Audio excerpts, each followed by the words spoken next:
O tapos yung ano, sinabi ko na 'to, yung pagiging permanent resident. Dito sa Canada kasi, pwede ka ma-permanent resident. Tulad ng mga kasama ko, yung buong batch namin. Ano na, puro permanent resident na.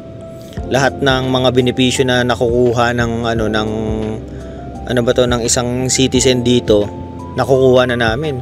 Meron pa mga child benefit, yung mga ganyan. Saka hindi ka na natatakot na mapapauwi ka kasi permanent resident ka. Hindi ka na nagre-rely sa kontrata ng kumpanya mo. Kung ikukumpara mo sa Middle East, puro kayo kontrata doon. Wala kayong na permanent resident.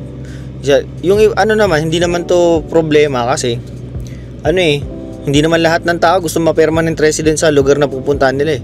Yung iba nag-iipon lang. Inaano ko lang to, yung sa mga gustong mag-stay dun sa pinuntahan nila.